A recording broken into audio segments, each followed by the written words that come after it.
A manhunt intensifying at this hour for a gunman suspected of carrying out a deadly mass shooting against his neighbors.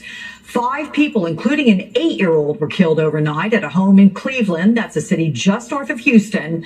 Let's go right to NBC's Priscilla Thompson, who's on the scene for us there. Priscilla, welcome. What are we learning at this tragic hour?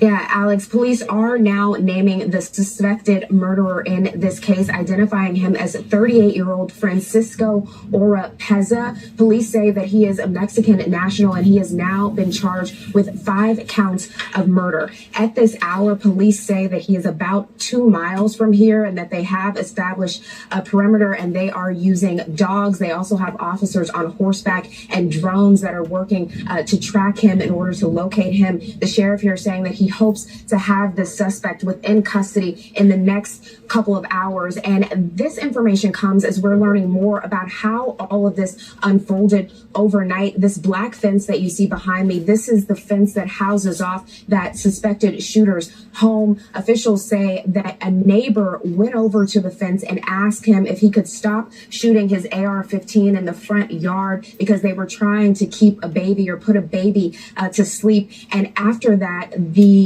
suspected shooter walked over to that home, walked in, and began just firing at everyone inside. As you mentioned, 5 people dead, including an 8-year-old.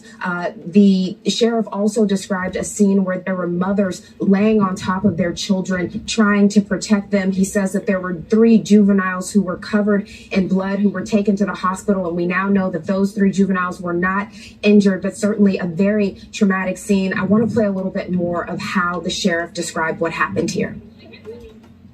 Everybody that was shot from the neck up, almost execution style. My understanding is that the victims, they came over to the fence, said, "Hey, do you mind not shooting out in the yard? We have a young baby that's trying to go to sleep," and he had been drinking, and he says, "I'll do what I want to in my front yard."